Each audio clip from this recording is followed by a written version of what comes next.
Hello everybody, I'm Roxy and this is Chaotic Bibliophile.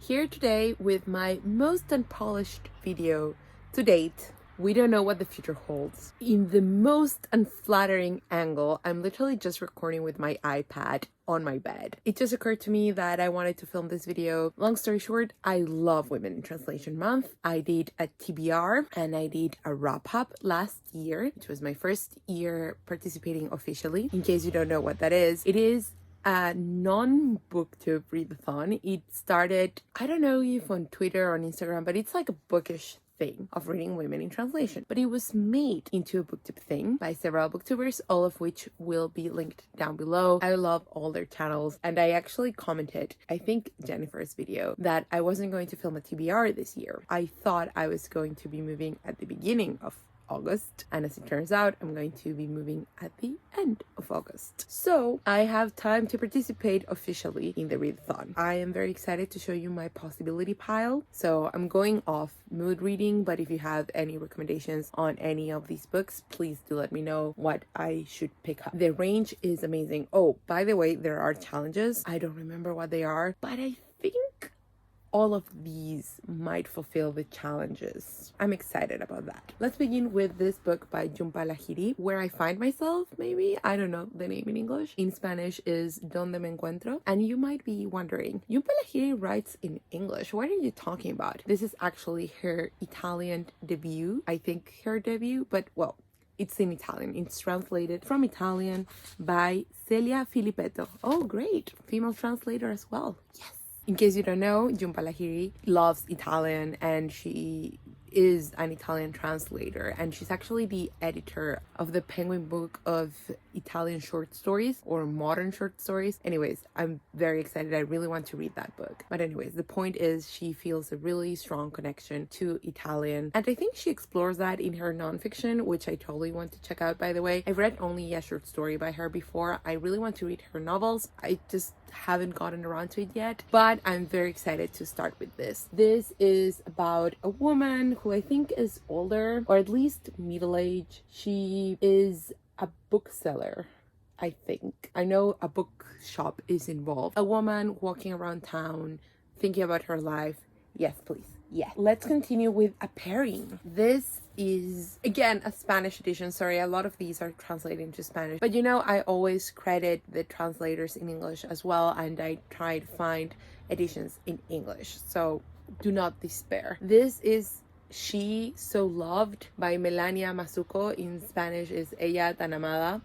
And it is a fictionalized account of the life of this German author. Is she German? Okay, not German, but Swiss. Annemarie Schwarzenbach. This is Todos los caminos están abiertos, which translates to like all roads are open. And this is a travel journal, and it's translated by María Esperanza Romero. She travels to the Balkans, Iran, Afghanistan in English. Oh, and also she was a lesbian. So all around cool cookie. She was a photographer, travel writer, just amazing. And this is the novelization of her life. This is translated from the Italian by Xavier González Rovira. It is a chunkier one, but it is a recent purchase. Therefore, I am extremely excited to read it. Also, 2 Italian novels. I think that is odd for me because I just don't read too much Italian literature, which is something that I am trying to change. I want to read literature from all over the world. Something I do read a lot of is Japanese literature, and this one is one I am definitely going to read, and is Territory of Life by Yuko Tsushima. This is translated to Spanish by Tana Oshima, but I know for a fact this is translated into English as well. This is about a single mother in Japan. I picked it up upon Natalie from Curious Readers recommendation, link to her channel down below, and I remembered I owned it recently because Britta Bowler, link down below to her channel, mentioned it on a book haul, and I was like, yeah, right, I really want to read that. I told her I was going to read it last week, and that didn't happen, but I'm definitely going to read it this month. More Japanese stuff. I have a manga here called Blue by Kiriko Nananan. This is really strange sparse style for a manga, and also the pages are like closer to comic book pages, so they're like glossy. It is was recommended to me by the saleswoman at the manga store. I don't know if it's a love story itself. I know it's about a lesbian teenager, and that makes me super interested in it because it's not Yuri. In case you don't know, Yuri is the lesbian romance genre in manga. It's not that. This is more slice of life. I do not object to Yuri or yaoi. By the way, that's my personal take. But of course, it's refreshing to read stuff outside the genre that do include LGBT plus characters. We'll see how that goes. Then I have an Asumiko Nakamura it's a 2-volume story. It's called Copernicus Breathing or Breath. Again, it's in Spanish. I'm sorry. La respiración de Copérnico. I am a bit of a slow manga reader or like graphic literature reader in general because I do love to really take in the art. I don't remember what this is about, except I think it's about a circus. At one point I knew, at this point I've forgotten. One more Japanese language thing. Only one? Yes. So this is Cherry Trees in the Dark. Sakura Trees in the Dark. Again, it's a Spanish edition. I presume a lot of these are in English. I hope so. If not, I'm sorry. Anyways, this is by Higuchi Itio. This is, according to the cover, and this is the reason I got this, the first Japanese modern female writer. I'm very excited. This is a collection of short stories. Then I have The Summer Book by Tove Jansson. This is translated again to Spanish by Christian Kupchik. I know for a fact this is translated to English and it's had a sort of revival, not only in English, to be quite honest, in Spanish as well. Her books are starting to be translated. I'm very excited because I know a lot of people love her. This is about a grandmother who is an artist and her granddaughter who is very tempestuous according to this, and then the grandmother is also like very unsentimental and a bit grumpy. Yeah, I'm very excited to get to this. I want to say high priority, but then all the books are high priority. Then I have yet again a Spanish edition of Leila Slimani's Lullaby. I know this is translated to English because I actually became aware of it because it was translated to English, and it's about this nanny. It's supposed to be super intense and fascinating. I'm so excited. And also, if you read in Spanish, these editions